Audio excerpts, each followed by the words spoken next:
Placing your media in your canister filter can be a really important step about understanding and preventing maintenance. So let's talk about some of the most common ways in which your canister filter should be loaded and why some of the documentation out there sucks for them. Hello everyone, this is Bentley, and today we're going to be talking about canister filters. And to give some understanding, I received a comment about this, and specifically one particular canister, which is the Aquarium canisters. But this applies to a lot of different canisters, and I thought I could make a more easy, short, kind of fast video to explain the differences between these types of canisters and how to easily identify, regardless of which canister filter it is, how to set up your media inside a canister filter for optimal filtration, but also to minimize some of your maintenance. So let's start with the problem child, the Aquarium. I'm going to have a little graphic here to show you what which this is its flow pattern, right? And this will tell you how the water moves throughout the canister filter. And what you're going to notice is the inflow goes through a tube and goes all the way to the bottom of the canister, and then the water flows up through the media. But you'll notice in the picture that they have like your ceramic media at the bottom and your sponges at the top. Why? Right? And so for most of us, what we want is we would want the first thing our water hits is to be our mechanical filtration. So that's the stuff that's going to take our particulates and our detritus out of the water column and prevent that from moving forward into some of our finer filtration, or more importantly, maybe something like our ceramic medias or various, like whether you got biohomes or you're using whatever that other media is, maybe you're just using lava rock, whatever it is, to prevent the pores from getting clogged up with excess particulates. So in this case, the Aquarium displays its filtration media in the reverse of how we'd actually want to set it up. We would want our coarse sponge to be the first layer. And then if we have another layer of sponge for some reason, or finer sponge, whatever that may be, that would be next. And that's going to get the bigger pieces of particulates, then the finer particulates. And then afterward, we're going to move through our other types of non-mechanical filtration, our primary biological filtration, in order to then do the rest of the work. But we want to get those particulates out of that water flow first. And this is part of what gives us the nice clearer looking water, right? For those that want the super crystal clear, you're probably doing a number of levels, finishing with like a chemical style filtration, something like Purigen or charcoal, whatever. Charcoal is not really used in planted tanks, but Purigen is, to really get those fine particulate matters out. Why is it set up like this? Or what's the basic understanding? Well, the fastest one is this. Since the pump head is at the very top, right? And this is similar for canister filters like the Eheim or the F-Zone as an example, where the water comes in from the bottom to start, but the pump motor is at the top. And this is all a matter of the flow, right? The water is coming up to meet to the pump, and then that pump is pushing it out of the tank. This is a lot of our canister filters, all the way back to things like canisters like the Rena XP3 and the XP series as a whole, where the motor for your pump is actually on the very top, and the water is coming in, even if the tube's on top, right? We're pushing it to the very bottom of the canister, letting it fill up, and then being pushed out by the pump.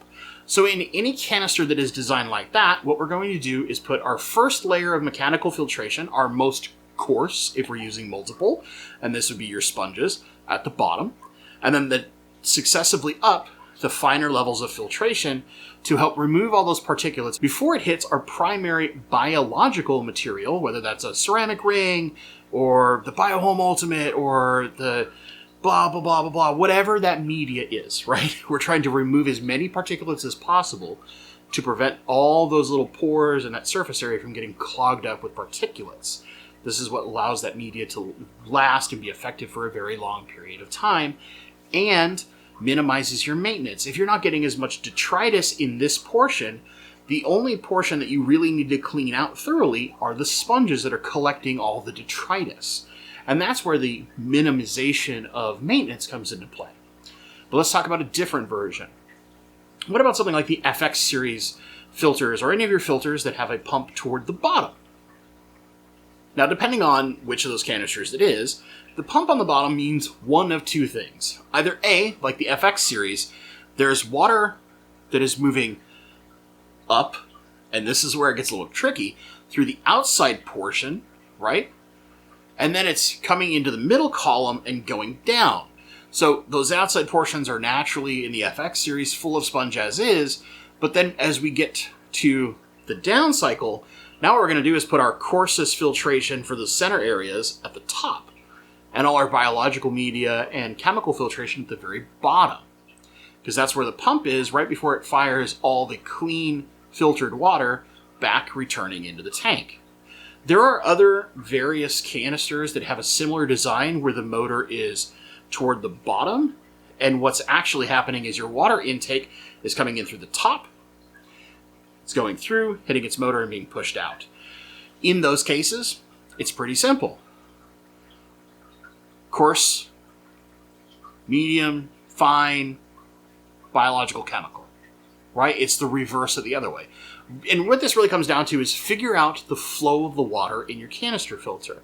If it's the flow of the water is bottom up, then at the very bottom is where you're going to put your mechanical filtration, and you're going to do it in order of coarse to fine, depending on how much different versions you're using.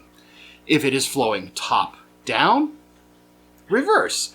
Mechanical filtration's at top, coarse to fine, depending on how many you're using. This seems super simple, I know, but the problem is a lot of the graphics that are out there are like this Aquarium one, where they show you the picture loaded wrong.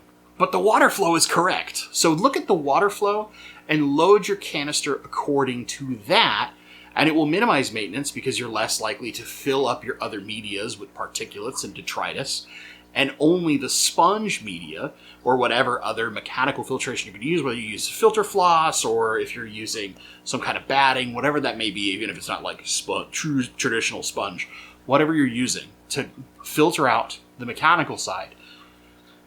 All you really have to end up cleaning is that mechanical filtration, and at best you might have to do a very light rinse of the rest of your stuff, but you're not doing the big thorough clean there, right?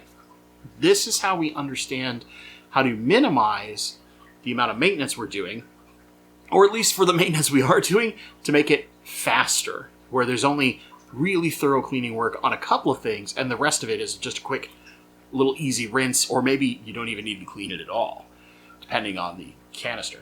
So like as an example, my F-zone that's sitting over here on Fallen Forest, I've maintained this filter twice. I never need to clean the media because the mechanical filtration I'm using filters, effectively speaking, all the particulates out. So I'm basically just removing it from the water, putting it in some clean water to keep the bacteria colony wet, and then cleaning out my two big sponges, putting everything back together, done. It minimizes the maintenance time.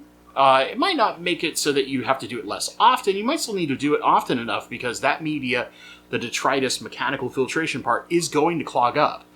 And that will ruin your flow or mess with some other things within your aquarium. So what you really want to do is be on top of that.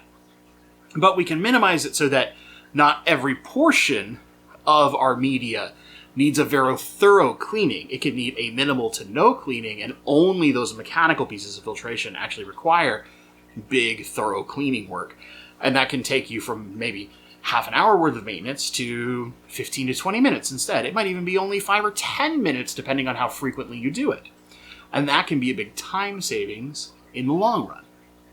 That's it. This is kind of a simple one. I wanted to give an easy example and talk about a couple of things. And we've seen a couple of different pictures of different canister filters, and you'll kind of notice some patterns. They tell you a water flow correctly, but not all of them really show how to load the media right. So that was what leads to confusion. It's why I got a question, and I thought this would be a fun, easy video for us to really quickly go over this, and maybe you'll want to see something similar to this for other filtration types. If you would, let me know in the comments down below. Did you learn something out of this video? Did you already know this?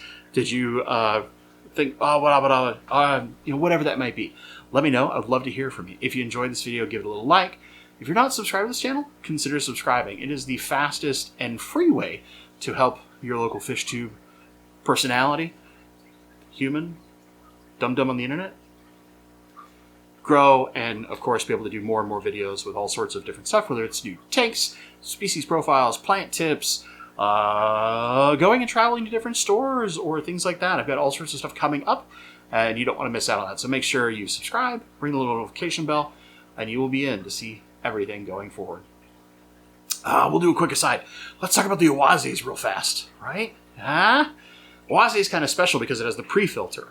And what's going to happen is the water flow almost doesn't matter. If you use the right pre-filter and you service the pre-filter enough, you basically don't need to have any other sponge anywhere else. So that is one of the few examples and one of the smartest pieces of engineering, I think, in canister filters out there, in that the pre-filter is naturally designed to make it so you can't really make a mistake loading this thing up, as long as you leave the sponges on the pre-filter. And you don't go too coarse. If you were to go to like some of the 20 PPI filters, then you would need to worry about the internal tray system and how those are set up, but just use like the 40 or the 60 and you'll be fine. There you go, little outside. As always, my friends, thank you so much for watching, and stay awesome.